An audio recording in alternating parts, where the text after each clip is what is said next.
This is The Blockchain Show. The Blockchain Show is a weekly podcast that demystifies and promotes widespread adoption of cryptocurrencies and distributed ledger technology.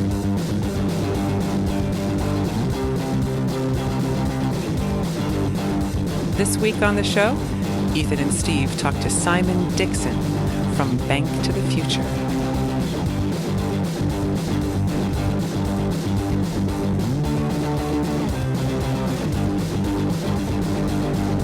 I'm Steve. I'm a co-host of the Blockchain Show, and really excited to have our guest on today. Simon, you want to introduce yourself? Sure. Yeah, I'm Simon Dixon. I'm the co-founder. Well, I'm known as the co-founder of an online investment platform called BnkToTheFuture.com. But before I started that, I wrote a book called Bank to the Future. And before Bitcoin and all this fintech stuff, I was working in investment banking. And I left in 2006 to write a book on systemic risk in banking. So I came from the banking side and got into Bitcoin later. Did you have like a crisis of consciousness in the IB side or not? I wouldn't really say that, because when I left, there was no problems. We were at the peak of an incredible bull market. But I started returning to, before I worked in banking when I was a student, I did economics, and I always was dissatisfied with economic theories that we were using to run our economy. I really started looking more in depth into money and decided that I wanted to leave the banking sector and work on a business. And then wrote my book, Bank to the Future, which was all about the future of finance, systemic risk in banking. And because the crisis happened shortly after, that kind of was the birth of my career in alternative finance. What's the main driving force behind Bank to the Future, the book? Well, Bank to the Future, it's had a few drafts. The first draft was before Bitcoin existed, before fintech was a word. And it was really focused on top-down reforms that the governments are going to need to make in order to drive sustainability in the banking sector, and some forecasts on what would be the driver of its collapse. But then I did a few drafts later because I was invited to the first Bitcoin conference in the world after writing the book, and spoke on the subject. The drafts after that talked about some bottom-up reforms where entrepreneurs in fintech and open source projects like Bitcoin could actually drive the reform and force the reform that the governments will need to make at the destruction and harm of a lot of people, unfortunately. So I wanted to let people know so they could start preparing their finances around what I thought the future was actually going to look like, because the top-down reforms weren't happening at the government level. So the bottom-up reforms were happening at the entrepreneur level. And therefore, that's going to drive some serious change and unfortunately hurt a lot of people in the process. But that's where we are. Is that like a common misconception that change happens a lot of times from top down? At least that's what we think happens, but it turns out in reality, in order for real change to happen, it's really a bottom-up movement. I'm not much of a politician. I'm just a finance geek that really looks into banking and has specialized in this subject, and was completely intrigued by the entrepreneur spirit that actually emerged after the financial crisis. And then some of the, I guess you could call them anarchy movements that came. That actually led to technologies like Bitcoin creating just such a tremendous force that we're actually seeing roll out on a very small scale. But the more and more I'm involved in this sector, the more and more I'm convinced that we're actually at the beginning of something really special, and one of the most exciting times to be around finance in history. Yeah, blockchain is definitely going to, really change the way finance is going, or the future of finance. You said that you were at the first Bitcoin meeting. Well, who was involved in the first Bitcoin meeting, and what was that like? So I flew over to Prague and it was organized by one of the early developers involved in Bitcoin, and a very outspoken, controversial character called Amir Taki. And when he arrived, it was, I'd say there was about, I can't quite remember how many people, maybe 30 people in the room. And there was a startup. It was sponsored by Mt. Gox, I believe. Okay. And there was a startup pitching, a guy called Tony Galippi, who was pitching his concept for BitPay. That was where I first met Max Keiser, who was one of the first mainstream, or one of the first TV mainstream channels to cover Bitcoin. And the room was probably, I'd say, filled with about half activists and most of them coders and developers. I think this, I've got to refresh my memory, but I think this was when the price, had a massive run up and then crashed down from like $20 to $3 at the time. It was a really, and there was some traditional, and I was there giving the thoughts on Bank to the Future. And then actually this is when I first really started looking into how Bitcoin actually counters some of those problems that I was talking about in the first draft of the book. Well, what are some of the problems of the financial system that Bitcoin tackles? So the main takeaway, and it's not necessarily that Bitcoin tackles them, is it just created a counter movement that does the opposite. But the three, if we could sum the book up into three takeaways, I was showing how the three forces in the traditional banking system will be what leads to its destruction in the end. The first was that when you deposit your money with the bank becomes the legal owner of your money. So legally, as soon as you receive your wages into a bank, that money is no longer yours. The bank just promises to repay it. And therefore, they need things like deposit insurance so that you can guarantee a certain amount of money as long as the government is solvent and the insurance plan is solvent, it's yours. But it also introduces non-neutral, the non-neutrality of money, where it's not yours. It's just promised to be repaid for you. But if they don't like how you're spending it or what you're doing with it, and the knock-on effect that I talked about is that when it's no longer yours, at times of systemic risk, when banks are in financials, in insolvency situations, they can exercise their entitlement to your deposits because they're not yours. And that's exactly what we saw in Cyprus. So that was the first force. The second risk in the banking system that makes deposits more risky than most people believe is that when you deposit your money at a bank, not only do they become the legal owner, but they spend it as they wish. And so I spent a lot of time looking at bank balance sheets and found that approximately, when you take an economy like the UK, which was the one that I focused on at the time, about 40% of the banks, the way they're spending your money is to drive up the prices of property and make property speculation the main asset class. The other 40% of the deposits were being used on financial speculation, and only a small amount of it was being used for actual lending in consumer loans and what most people think banks do. Whereas if you look at those two forces, and then I'll do the final one, Bitcoin did the opposite. So the first thing it did is it created a bearer asset similar to cash, where you own your own money, and whoever owns that private key is the person that owns the money. And so it was a bearer asset that had no counterparty risk, where you fully own. So much like if you hold physical gold, cash, art, wine, Bitcoin became another bearer asset which you could own. At the time, it didn't have much value and there was not much use for it. But we were discussing that it was actually an asset like that. On the second force, it's also got a peer-to-peer payment system attached to it. That the more people are mining Bitcoin, the more secure the payment actually becomes. Now we've reached this phase where we've created one of the most secure ways of transferring value from A to B anywhere in the world, with no counterparty risk and neutral money that no one can intercept. apart from trying to gain access to your private key, which is the ownership right of it. Is there another way to do that? You said the most secure way. I don't mean to interrupt, but is there any other way, or?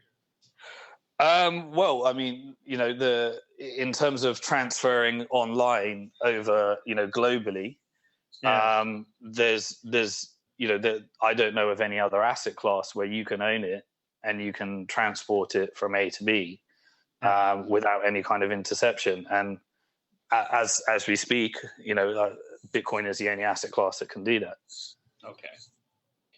And then the final force was the monetary policy. So, banks, not only do they become the legal owners of your money, not only do they spend it as they wish, but they also get to create money because economics, and this is where I got back into the economics in the beginning, has ignored money creation in much of their economic models because they model a bank as an intermediary between borrower and lender, which is not the case. When banks invented, in fact, banks were the inventors of digital currencies. When they took their balance sheets and made people's their ledgers digital through people logging into their online banking and creating digital ledgers, they actually invented a digital currency, which was a digital representation of the government's currency, and they had full rights over its creation. The driving force behind how much money a bank creates was their appetite for risk and how much they wanted to lend, because rather than a deposit, if you look at a peer-to-peer system, a deposit has to exist before it can be lent. In the banking system, a loan exists and then it creates a deposit, and therefore they became the creators of the money supply. And this has all sorts of knock-on effects when the government have outsourced the ability to create their digital fiat to a private banking sector and based it on debt. It means that you introduce real systemic risk into the monetary system. And Bitcoin did the opposite. It created an asset class that has a fixed supply where the release of the money is based upon mass and code. And because Bitcoin, in the early days, it could have been a Ponzi scheme. It could have relied upon new investors coming in. But because it attached a payment system to it, and that payment system produced a user case called neutral money, it therefore started to actually create a monetary policy very similar to a fixed supply commodity. And so that's what first got me interested in Bitcoin, because it created, I discussed those three forces and the solutions to them.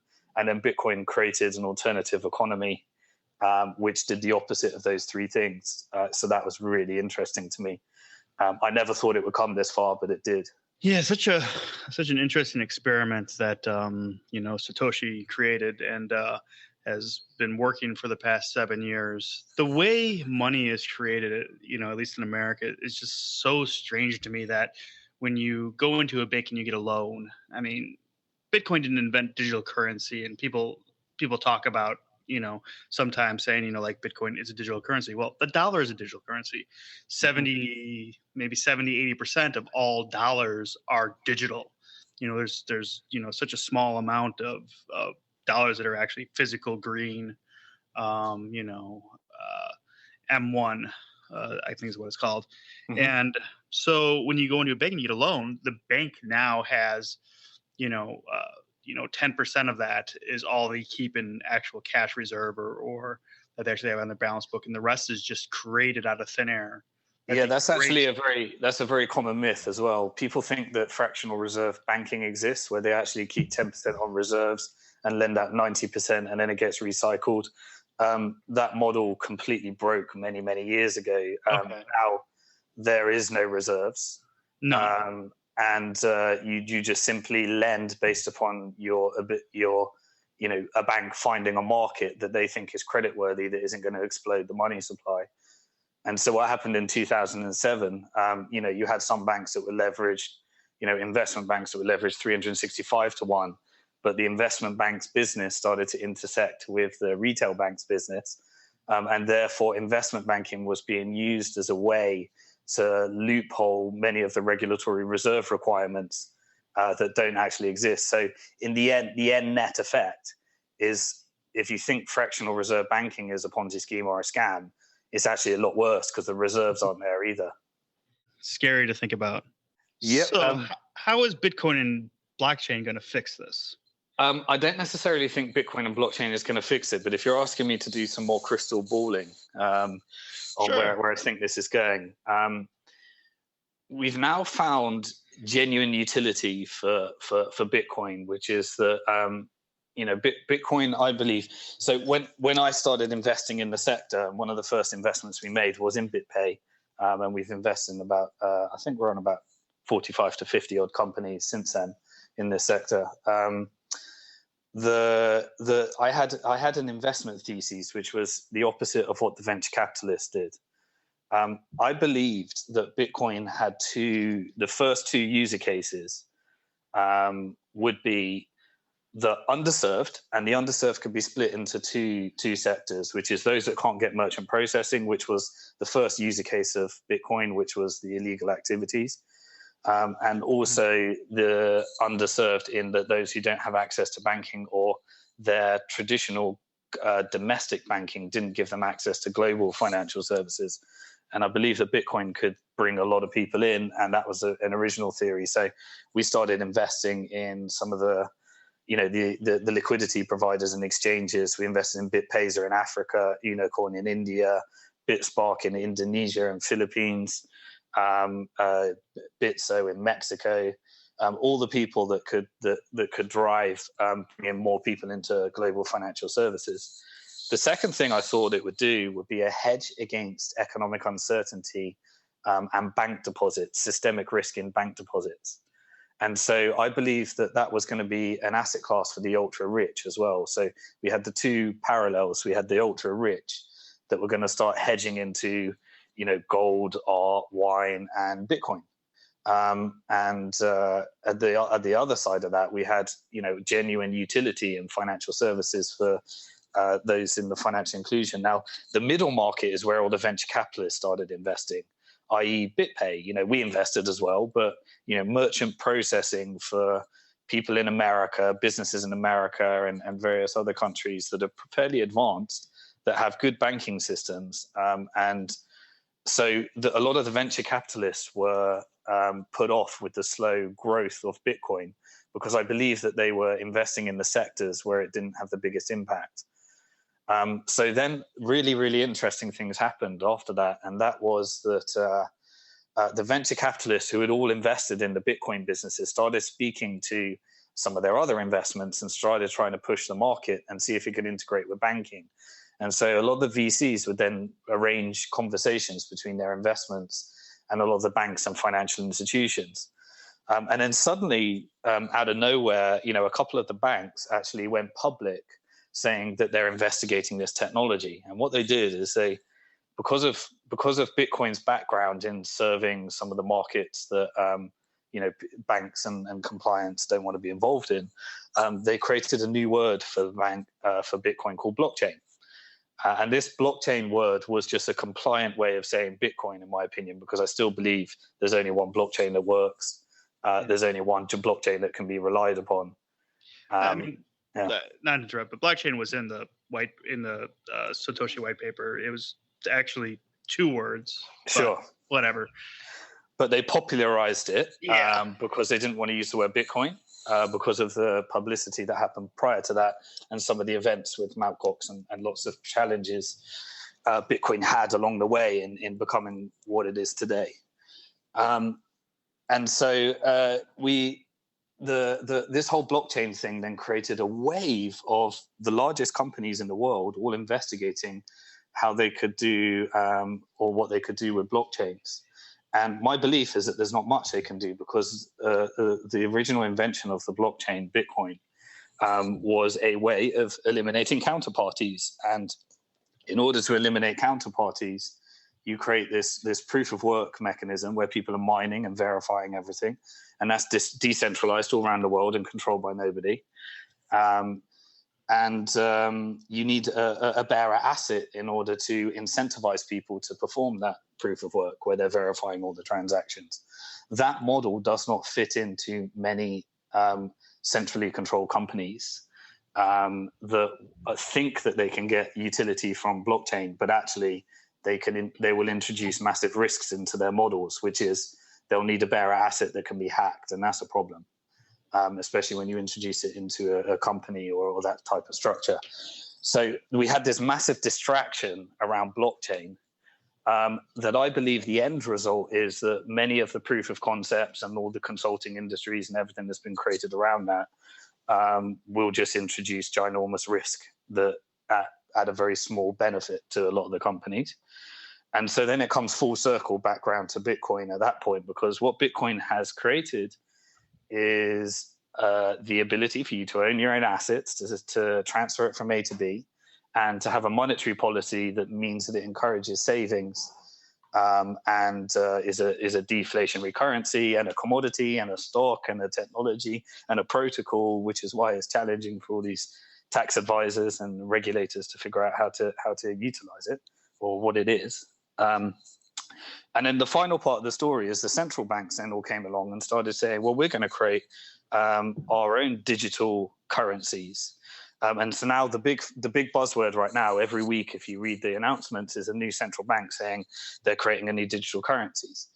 So my forecast on this is as follows, and then is that actually they don't need blockchains to create digital currencies. If they do, they're going to lose a lot of their income, which is their seigniorage income. They're not going to give that to miners. They're going to want it to recapitalize their balance sheet, because every central bank right now, apart from the IMF, is insolvent.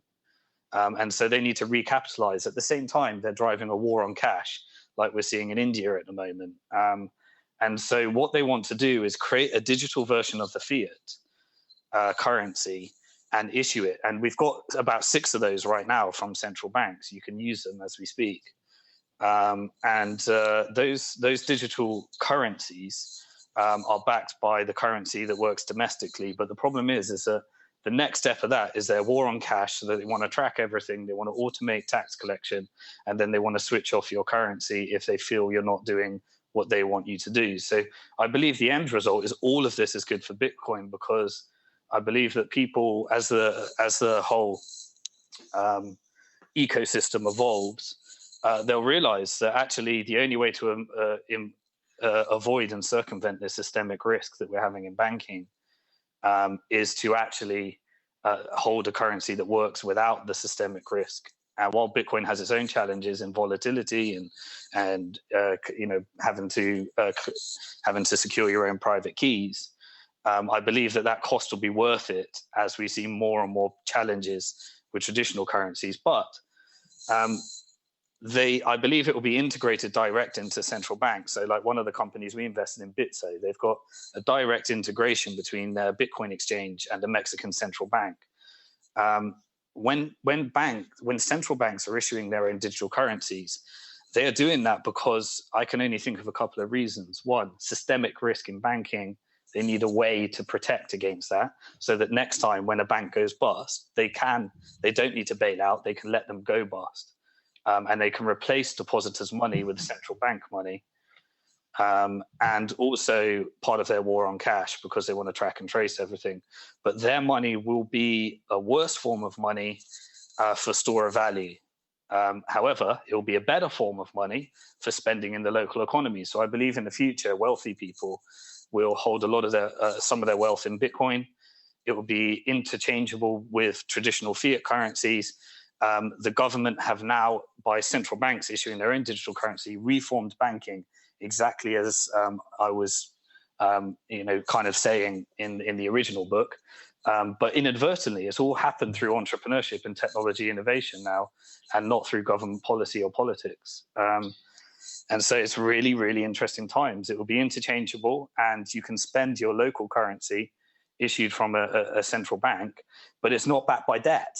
And the systemic, and you essentially, central banks are now waging war on retail banks, and it's all because of this experiment, I believe. You had mentioned a few times that these governments are creating digital currencies. Did you mean like cryptographic currencies, or did you just mean, because we had mentioned earlier that most cash is digital already. It's not like it's been digital since the 70s. Did you mean that there's governments that are building their own cryptographic currency, or? No, I believe so. We just got to get through a bit of the jargon. So if you're saying cryptocurrency means blockchain, then they're not doing that. They're experimenting with that, but there's nothing for a government to gain from that whatsoever. They're giving away their seigniorage income. It's just something that I don't believe is ever going to happen, even though some of them are experimenting with it right now.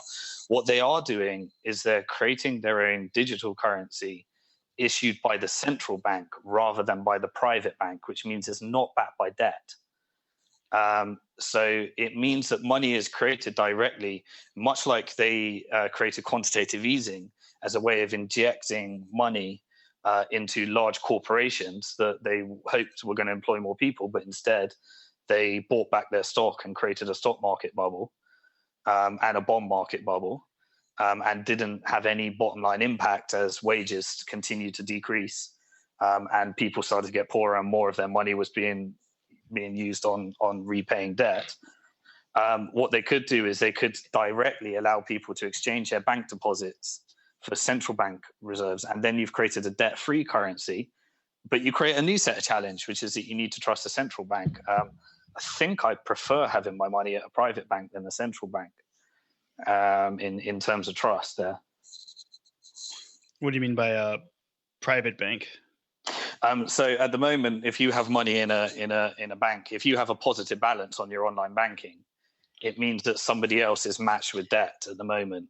If you store your money at a bank, that is the money that was created by the private bank. Otherwise, you wouldn't have a positive balance. At the moment, you can exchange that for cash by withdrawing at an ATM. But the new left, if they let you, and countries like Greece have said no more, and that's all because they have legal entitlement to your money. It's not your money if it's held at a bank. You've given the private key to Mt. Gox if you hold your money at a bank, but it's something we all do because we have to pay our taxes, we have to get paid in certain ways, and this is where the system has evolved. But when we start seeing policies where banks are able to go bust, people will start losing, some of that trust there. When we start seeing wars on cash, people in India, I'm amazed that we haven't seen, absolute rioting from the people in India. Maybe there's something we're not seeing. But as part of the war on cash, it's all of this, I believe, is driving the continual increase in interest in investors that are looking at Bitcoin. Yeah, I think, sometimes the technology's time has come, and, societies to, may have to have, a government manage money, or there may not be a different, way in the past to have done it. And then a technology comes along and, you have the internet and you have Bitcoin, peer-to-peer digital cash, and there's just no stopping it. Its time is here. Its time has come, and we watch, unfortunately, places like Cyprus go bankrupt, and Argentina, and Venezuela. There are a number of there's just the ruble can't keep up. There's just I'm in America, and the United States petrodollar does pretty well. Are you in England or the UK? I'm in Hong Kong. Hong Kong. Okay. So there are, my particular currency isn't really that bad comparatively to a lot of other currency. It still has the same problems that, fiat currency has. There's nothing backing it. It's just declared by the government this has value because it accepts it's basically gets value because you can pay your taxes with it. And I don't know where I was going with my point. Yeah. Well, but let me be clear. I believe that fiat has a very important role in the world, and that is that you will spend domestically using fiat currencies.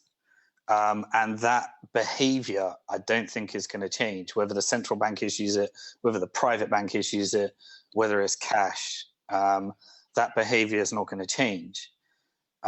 What I do think is going to change is the ability in the international markets to use Bitcoin as a way of attaching, domestic currencies to global financial markets, and also the way in which wealthy people store their finances and money.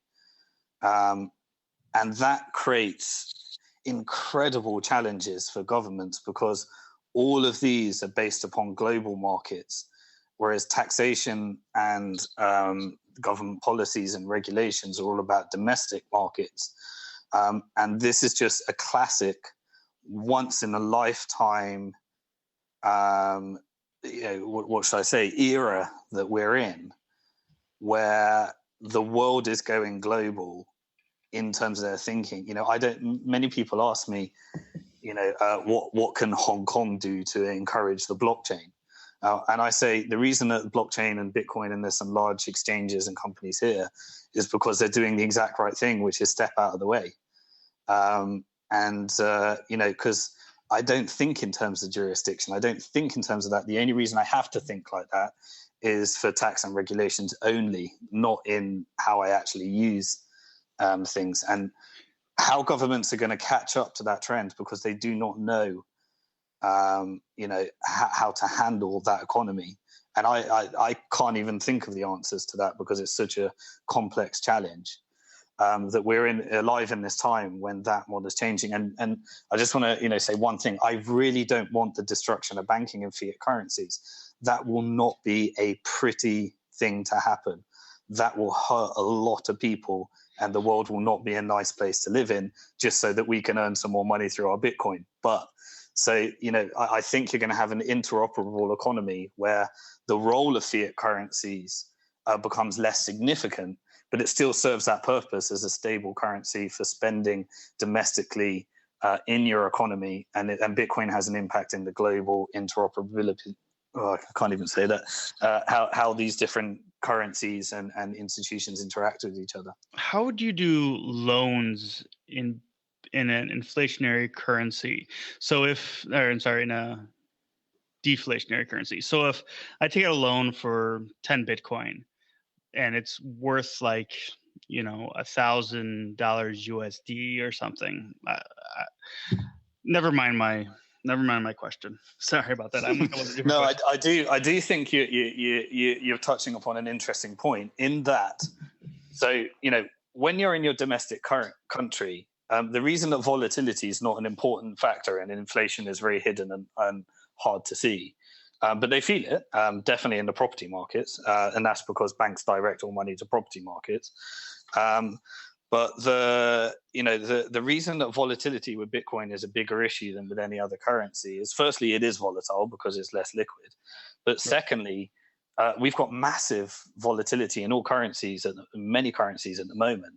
But you never feel it until you start doing stuff in the international markets, and not everybody does stuff in the international market.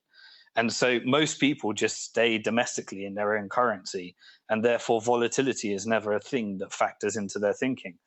With Bitcoin, because it's owned by no jurisdiction, you have to deal with all the challenges that you deal with international markets. So if I take a mortgage in Cyprus and I'm paying it in pounds or dollars, then you assume all these risks, and financial products are created in order to hedge those risks. So the challenge with Bitcoin is that it brings those challenges that people are facing in international financial markets, and products have been invented to solve those problems. It brings that to everybody, and most people have never had to deal with or think about those things in their life.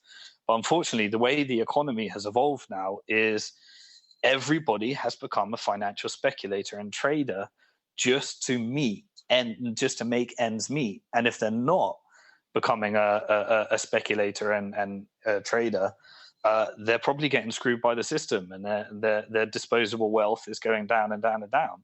And unfortunately, the way that the markets have evolved is we're all driven to actually have to become financial experts just to keep afloat, and that's a real challenging place to be. This is what kind of got me into investing in this sector and Bitcoin and some of the things that I think about. So when I started investing in the sector, and more and more people started coming to me and saying, what are these things? And I was saying, look, I don't know what companies are going to succeed. I don't know what the future looks like.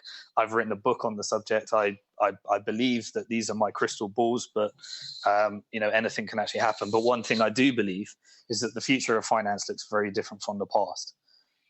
And I believe that fintech companies are going to have a much, much bigger impact and play in the world. And there's this destructive force, forces that are coming along.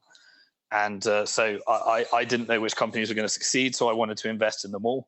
And so that's kind of why we created Bank to the Future platform, so that I could diversify across the whole sector and co-invest with other people that believed that this future of finance was going to look very different, that there was a multi-trillion-dollar market that was going to be disrupted, and be able to diversify and have a wide pool of all the different investments in this sector. And that's kind of where Bank to the Future launched. The platform, BnkToTheFuture.com. Yeah, Back to the Future is pretty cool. For our listeners who don't know about it, it's a place for a accredited investor, and in the States, since most of our listeners are in the States, an accredited investor is a person who's single who makes over $200,000 a year, or a married couple that makes over $300,000 a year. I believe those are the numbers. Or if you are, I don't know, if you have some sort of cash reserves, you'll know it if you are one. But so Bank to the Future works only with accredited investors worldwide to fund blockchain companies, or tell me about that. So we're a fintech online investment platform, and we, as far as I'm aware, I believe we have the largest community of fintech investors, all investing online in the future of finance. We focus on accredited investors because this is such a high risk asset class that we only want to deal with people that can afford to take the risk, can afford to diversify, can afford to do what is required to manage a sensible portfolio in this sector of huge high risk, potentially high returns, where you need to diversify widely. And part of that is that one. And then secondly, it's due to regulation. So we spent approximately 4 years getting the regulations right for this, to be able to deliver the platform and the right, in the right model and the right permissions, and be registered in the right jurisdictions and everything we needed to do. So sounds like a nightmare. It was a 4-year challenge. And then, we launched about a year and a half ago, and we've now had about $120 million invested in the sector. So, if you believe the reports, I think the reports say there's about $1 billion that's been invested in this sector. It seems like we're responsible for about 12% of that. And you only do Bitcoin companies, or do you diversify across any other blockchain?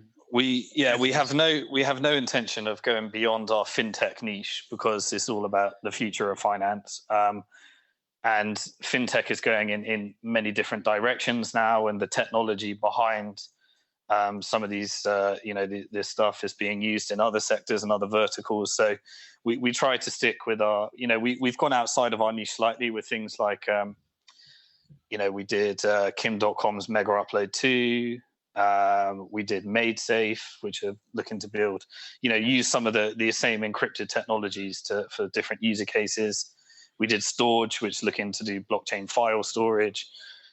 So we have deviated slightly outside, but these are the areas where, we're a team of people that understand this sector. We definitely can't forecast which companies are going to fail and succeed.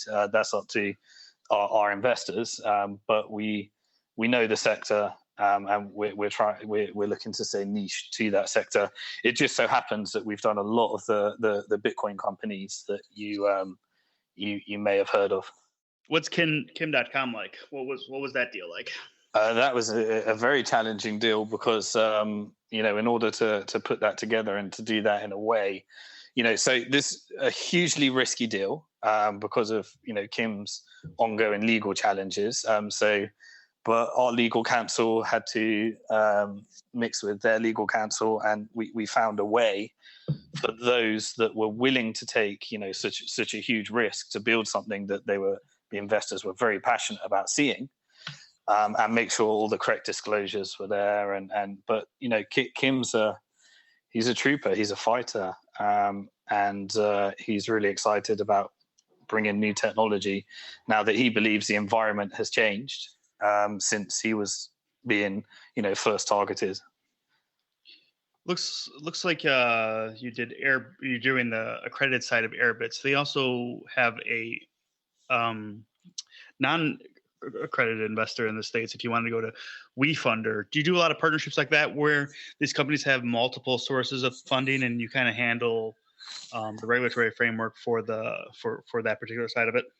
Yeah, so because we've got the largest community of fintech investors that are investing online, when a company lists on our platform, they get a lot of customers, a lot of exposure, and generally, because we're niche, they get the exact type of investor that they're actually looking for. So sometimes someone comes to us like Airbits, and they want to do. They want to take advantage of some of the new regulations that are allowing non-accredited investors to invest. And we don't necessarily want to deal with non-accredited investors for a few reasons. Firstly, there's no global model. It's jurisdiction by jurisdiction once you're doing non-accredited investors. And therefore, there's also the companies have to do a lot more reporting requirements. Also, taking on a lot of investors to your company can sometimes be very destructive to your company. So, when a company raises finance through us, they get one investor, and then we pull together and syndicate the other investors that invest through us, because negotiating term sheets and scaling the company with a lot of investors is very challenging and can sometimes prohibit the growth. We've also found that when you allow someone to invest a small sum of money, some people can invest for disingenuous reasons. They might be a competitor or a troll that just wants to cause as much destruction. And if they can get in for $10, then that's a good way of getting access to the information. So we found that the platforms that allow very small investments often have the most challenging customer service problems. The most challenging investors that sometimes are not doing it for the right reason, and also they're the same people, the very first people, because they may have been investing above the money meant a lot more to them. So they're the first ones to go and complain and try and all these things that can cause problems. So after studying the market a lot, and we were involved in the first regulations in the UK to bring what became known as equity crowdfunding to market, that was later used by the US, we determined that this asset class isn't necessarily the greatest asset class for certain people to invest in, and so we stuck to that market so that we could achieve the global vision. And provide more liquidity into the market, while the venture capitalist and traditional market tries to figure out what's happening with this blockchain Bitcoin thing. Yeah, these are kind of like extreme binary bets, huh? Where you're going to lose it all or make 100-time returns, or I wouldn't like to say that. Well, I try and stay away from forecasts of returns because there's always the extreme markets. That this is high risk, high return investing. If the company goes bust, you lose all your money. If this sector grows, then likelihood is that a few of these companies are going to be very large. If the whole Bitcoin blockchain fintech sector becomes really significant, and the investor's job is to be diversified, where the ones that succeed can make up for the ones that lose. And this is not your mortgage money. This is not liking to your savings products or anything like that. is the high risk, high return part of your portfolio. So let's talk about like Amazon for a second. Everybody knows Amazon. They think, Amazon is making money by selling products online. And that's not where Amazon is making money. They're probably losing money on that right now because everything just goes into R&D, building out other stuff. It may be profitable in the future, but where they make their money is on the Amazon Web Services, which not everybody knows about. People that are investing in the stock probably do. Is there a fintech company that's going to be like that you see in the market that is kind of building the framework or kind of building the architecture or the infrastructure of Bitcoin that's really going to be that may be known for being a wallet or a on ramp, but really has good solid architecture building skills that you're working. That is the $1 million question, and I'd shy away from giving specific companies that I think might perform well because I know that people would take that as advice, even if it's not advice. So I try and stay away from things like that because, but in using your analogy of what you said about Amazon, interestingly, and this is why I'm pretty excited about a company we invested in called Storage. And they've created what I believe will be a genuine user case of the blockchain. And that is allowing people to store files cheaper, faster, more securely. And they believe they can undercut the prices that Amazon is charging because they're storing it on centralized servers. And I'm really interested in where that project can actually go because it's a very easy user case for people to understand. And they're building technology that allows developers like Kim.com, Mega Upload 2, who's trying to do something that might compete with Dropbox or, but with privacy in mind, to actually, rather than use Amazon S3, they could use the storage layer. And I really am cheerleading for that to succeed because I think there's a lot of potential in that. Yeah, I guess Heroku, which is a competitor, probably I think maybe the third most popular, cloud infrastructure. I think does it go Amazon, Google, Heroku, or? Not. I wouldn't want to give the quotes, but something like that. Heroku's a really popular one in like the startup earlier stage. Yeah. And so right now you can spin up a Heroku server and you get the option right there of using storage to be redundant. Yeah. And so that's really cool to see a company, in the blockchain space kind of interface with, a company that Heroku has absolutely nothing to do with the blockchain right now that I know of. Yeah. But again, my belief of the most important role right now is by the very same company, the companies that most Bitcoiners hate, which is the exchanges. They are the profitable companies. They are the ones that's providing the infrastructure by which all the other companies can build on top of, and liquidity in the exchanges for every market is something that's still not fully there, but it is where I think, and then providing the leverage products where people can create hedging products and speculative products, using derivatives markets. And remember, banking created a lot of very, very interesting, useful products. The challenge is that the foundation of money was built upon a debt-created private banking sector. With Bitcoin, I see a monetary policy that has its own challenges because the price is probably going to go up over time with lots of volatility in between, which creates its own challenges and encourages people to save, God forbid, which is not what the government wants.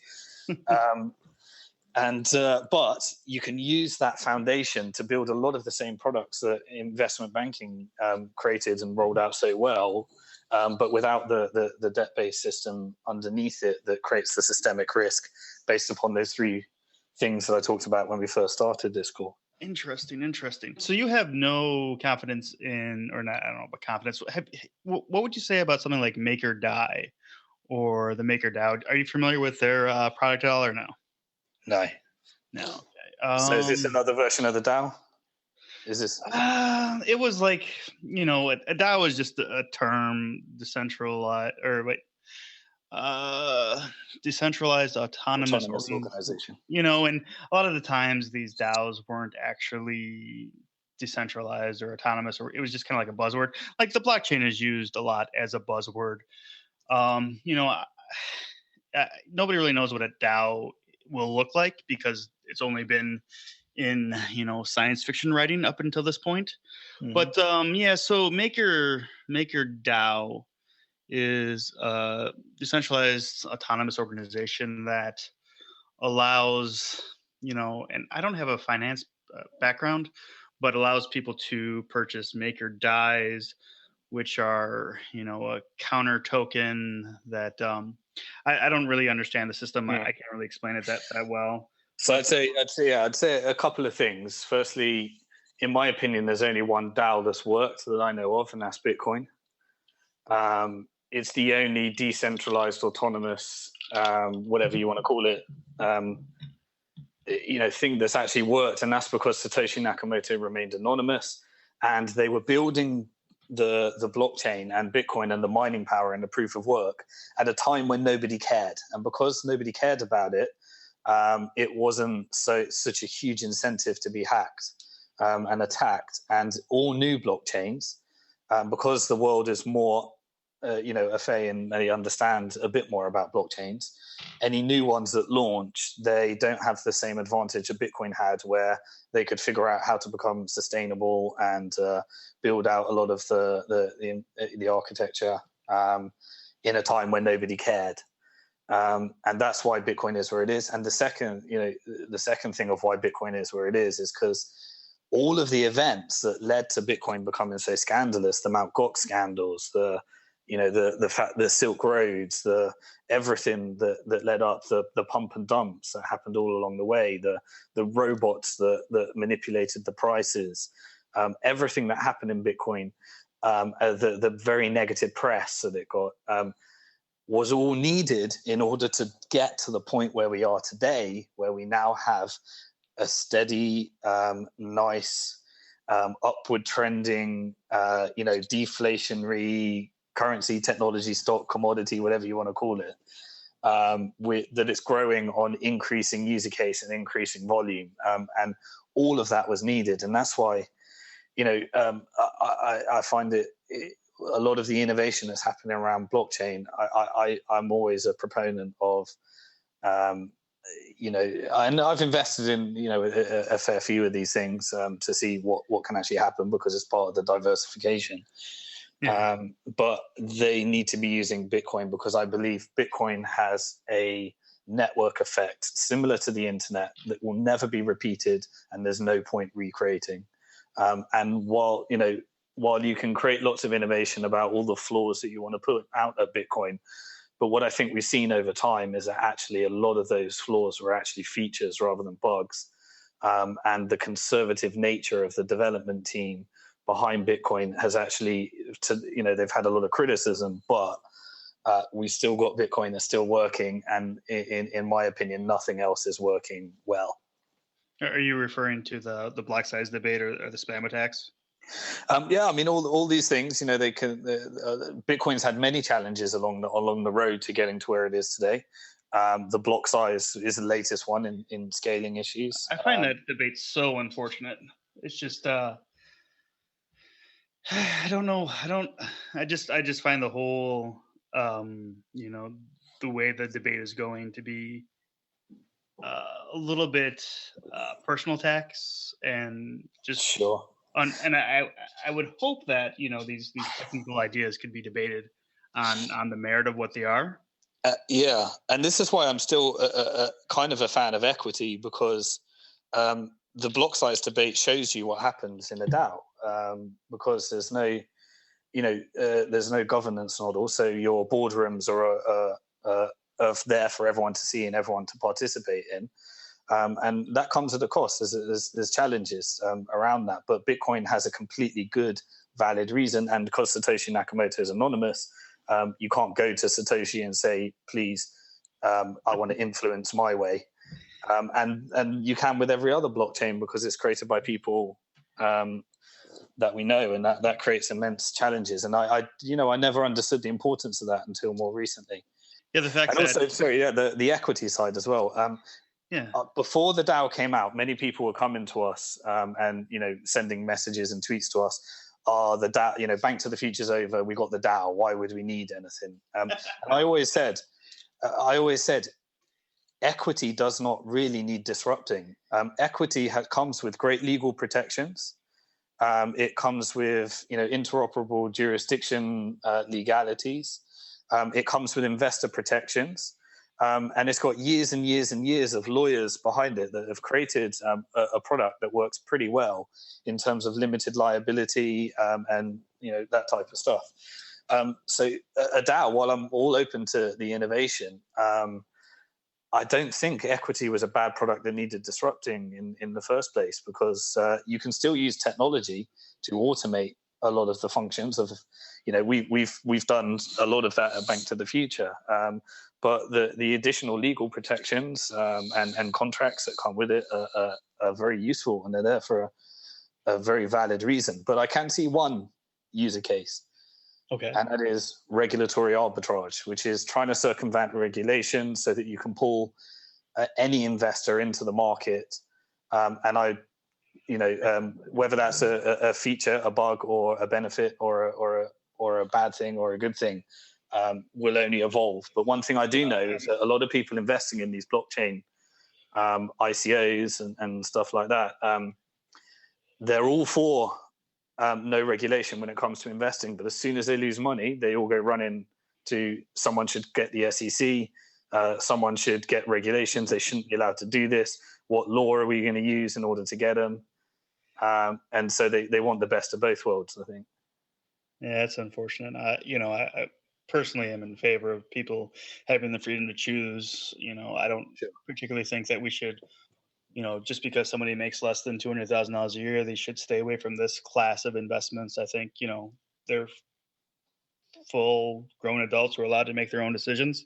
Sure. If they want to smoke weed, I think we should, let them, I kind of get it, but when it goes wrong, they go back the opposite. They look for law enforcement and regulations to say, why didn't you protect us? Remember, regulations only come when consumers complain. They don't proactively create regulations. They create regulations after the fact because so many investors complained. Can Bitcoin solve that issue or no? In many ways, I think Bitcoin has solved that issue. I think everybody that engages in Bitcoin, maybe a lot of people come along and don't understand the rules, but people know it's irreversible, so they take extra care when making those transactions. People know that they could get hacked, so they really try and figure out, how do I store my private key safely? And solutions exist for that.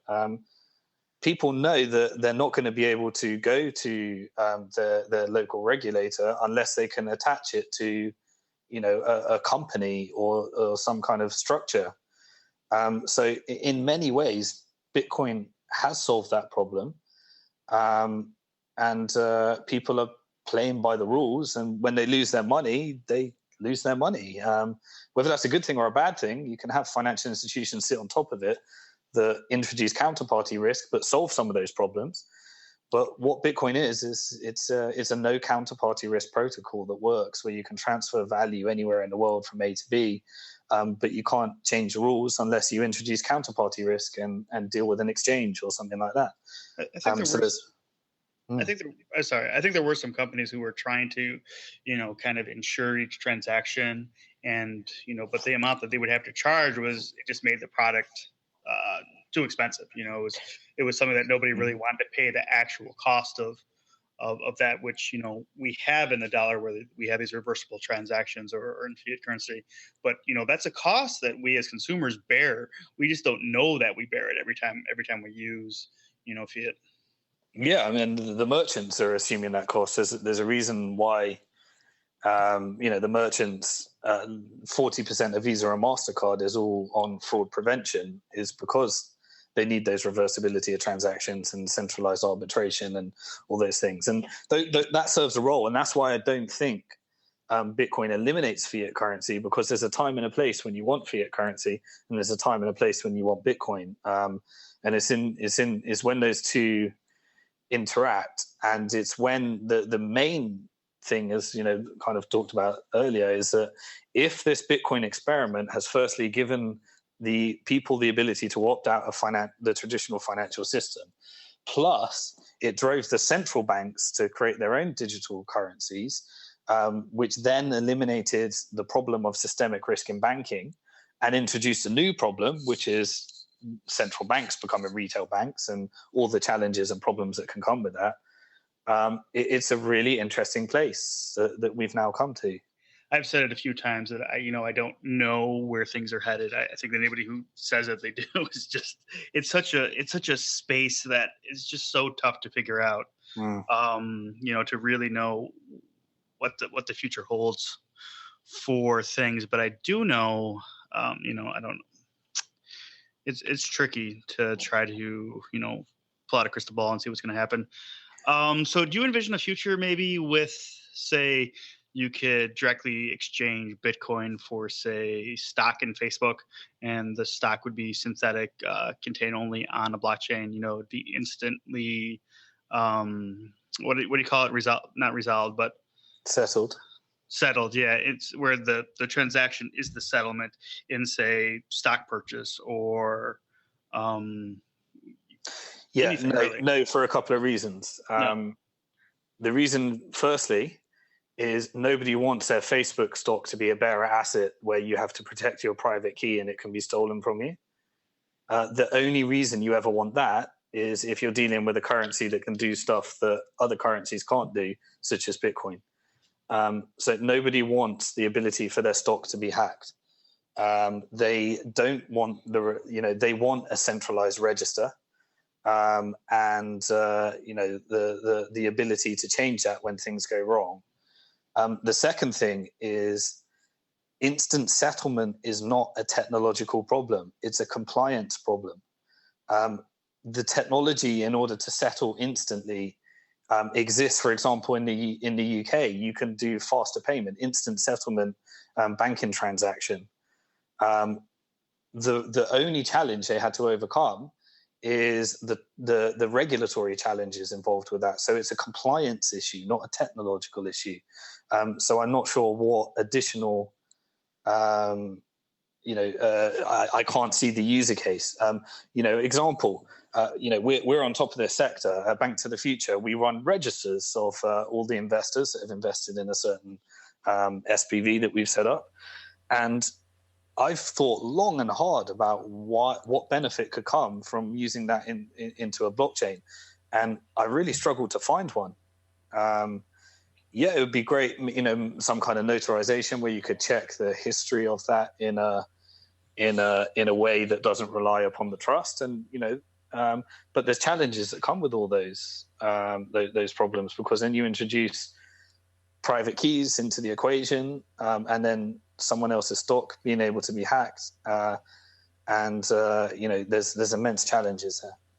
When do you think that the user experience will be better in Bitcoin?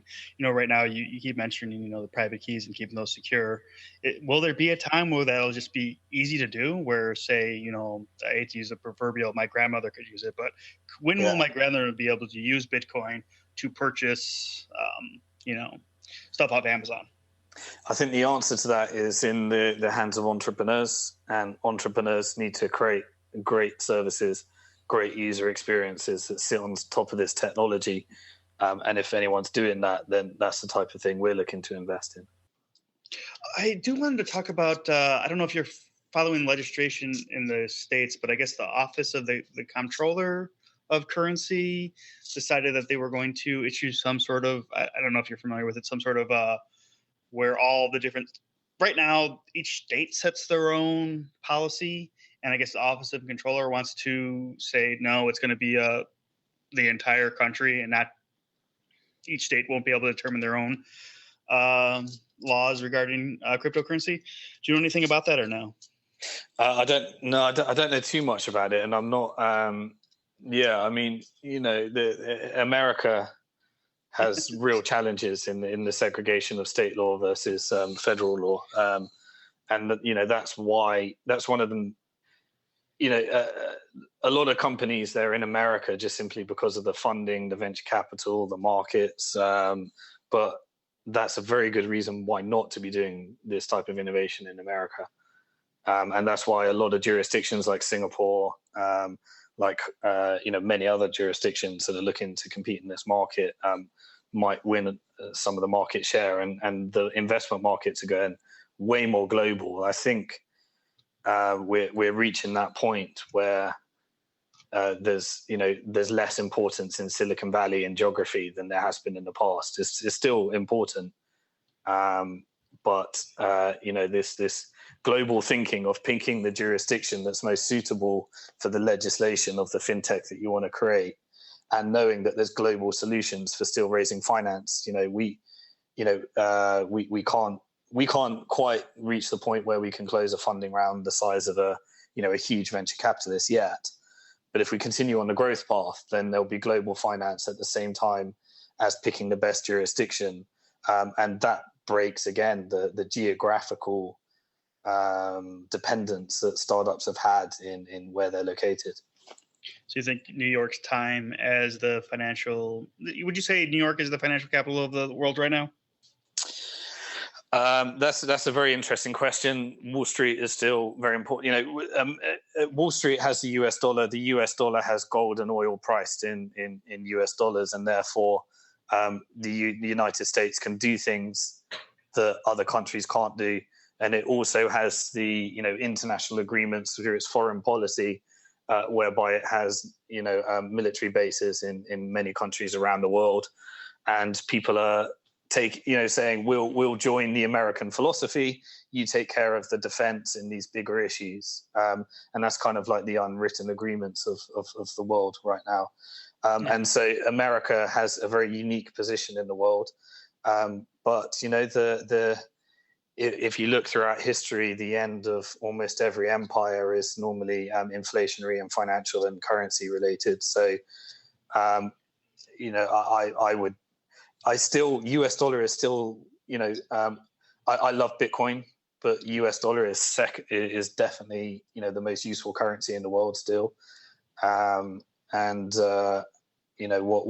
kind of catalyst, what kind of events are gonna materialize to change that? I'm not sure, but we're definitely at the start of some kind of trend and some kind of decline.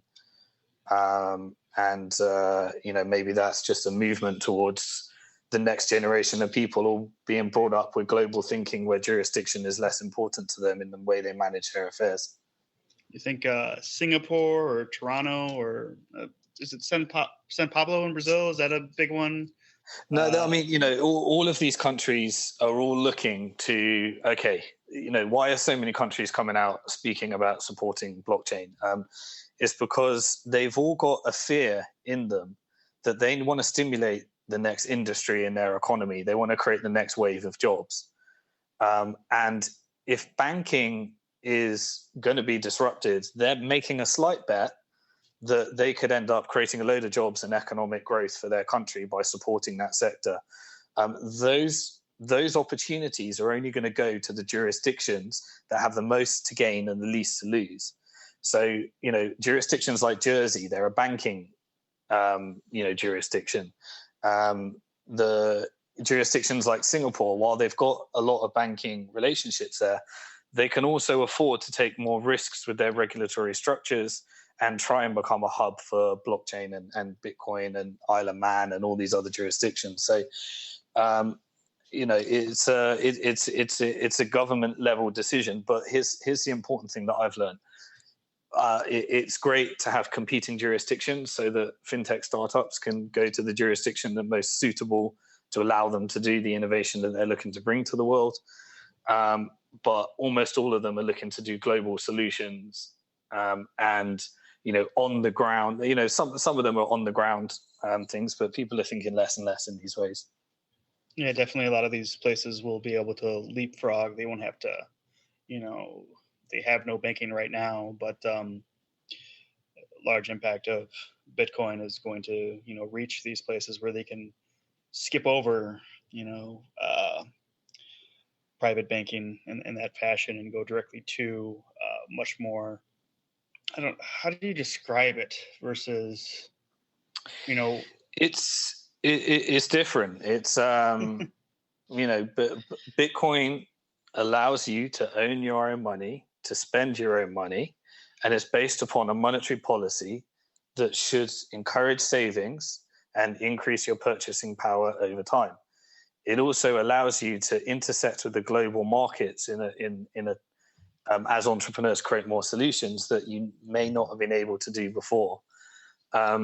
So what needs to happen to make people think of the importance of those things? A couple of things. Firstly, eliminating cash by the government in order to control everything. They're going to start looking at how they can have the same features of cash in an environment where their cash might not be able to be spent, just like it's in India. Also, if you lose your deposits, just like we're seeing next in Italy, like we saw in Greece, like we saw in Cyprus, like people are going to be experiencing decrease in purchasing power in the pound after Brexit. And, what happens when Trump uncertainty rolls through and when walls are built between Mexico and, all of these forces. And then China introduces new capital controls to try and keep the currency in the market. And Japan continues to deflate the currency in order to import, to push their expenditures, because all these countries are competing jurisdictions with competing goals. They drive the next wave of adoption for Bitcoin, which is the neutral money that doesn't care about jurisdiction. What about you, Ethan? You got any questions for Simon? What do you recommend for the poor folk who are just starting out and aspire to? Yeah, for the millennials that have been fucked over by the system. Yeah, well, unfortunately, for regulatory reasons, this kind of asset class isn't the type of asset class that those who don't have wealth can take advantage of. But Bitcoin is, and if the way to generate wealth is pretty simple. It doesn't really matter what you start with. It doesn't really matter what your income is. But if you can take a percentage of whatever you earn and you can invest it, and I wouldn't necessarily recommend investing in through BnkToTheFuture at this kind of level, because it's too risky for that. But you take a percentage of your income and split it into 3 buckets. Let's say you take 30% of your income, no matter what you're earning, if you can afford after paying your mortgage or your rent, or you just figure out how to do it, and you mechanically put 30% aside. 10% of that can just go into benefiting from a very, what has traditionally been a riskless product, whether that be, a mutual fund or stocks or bonds, that will perform if the traditional financial sector continues as is. Another percentage of that you could put in something very speculative and very risky like Bitcoin, where there's the opportunity to actually create hyper growth over time. But you're also aware that you could lose that money. So you've gone into it knowing that, hey, I could lose this at any time, and you've kind of written it off. And then, you kind of, and then you just continue doing that and benefit from compounded interest. And no matter what your income is right now, over time, that increases. What the challenge that most people have is they never start thinking about investing. They never start thinking about saving. And they say to them, well, I need to get a new job, or I need to pay off this mortgage, or I need to do this, or I need to do that, before they start actually saving, no matter how small it is. And that's the crisis that I believe a lot of people in, because the way the property markets are going right now, they just can't get on the ladder. They're continually paying rent, and their disposable income and wages go down. So you just got to decide that this is I'm going to invest a percentage of my income. I'm willing to lose it in the very speculative stuff, and the non-speculative stuff I'm going to benefit from either traditional finance continuing, and the other half the alternative, which I believe will, if everything goes the way we believe it will go, and there's risk involved in whether it will outperform the traditional. Yeah, thank you. This has been a really good podcast, gentlemen. I've really enjoyed listening. Yeah, Well, thanks for having me. Okay, well, I hope I didn't use too much jargon. I try and keep it to terms that most people understand. But with technology and finance, it's a recipe for disaster in terms of spitting out jargon. Technology is the worst, but finance is pretty darn close. Yeah. We got them both on this episode. I was able to follow. It was enjoyable. Good. Perfect. Okay, thanks, guys. Are you going to be interviewing Kush? We'll do a good interview with Kush. I want to hear about tally sticks and what's it. Do you want to talk about? You want to pitch any of the other, like Bitfinex is doing a crowdfunding, right? Or not a crowdfund, but a funding with BnkToTheFuture and tally sticks, and then there's one other. You have 4 live right now, or no? I think we've got Airbits, tally sticks, and Bitfinex. Okay. Did we? Yeah. There was a brief moment in the conversation where you're talking about exchanges being. Maybe we can edit this into the episode a little bit if we wanted to. You were talking about exchanges being really important, and I wanted to mention, but I got distracted. I wanted to mention, and you have Bitfinex as an option, and if you know what's going on with Bitfinex, they had a hack, and they kind of gave a haircut. They took people's deposits and said, if you had 100 Bitcoin, you actually only had 42 Bitcoin, and gave you the what would that be, 58 Bitcoin. It was a 36% haircut. There you go, 36% haircut. And so then they're paying that back at the quicker pace than what they initially thought they would do. But is that why Bitfinex is having such a hard time, or not having such a hard, but hasn't reached their goal yet? Or is it a new funding, or has that caused issues, or? No, so the Bitfinex deal is a very unique deal that we put together as a specific recovery plan, because we've been through the Mt. Gox saga, and we knew how destructive that was to Bitcoin, and also we're still feeling the effects of that today. And all of the investors lost or anyone that had money with Mt. Gox has lost it all. I believe the lawyers, the auditors, and the accountants have done very well. But no one else has. So when Bitfinex got hacked, and it started to have an impact on the price of Bitcoin, we started to, and they started to implement a recovery plan.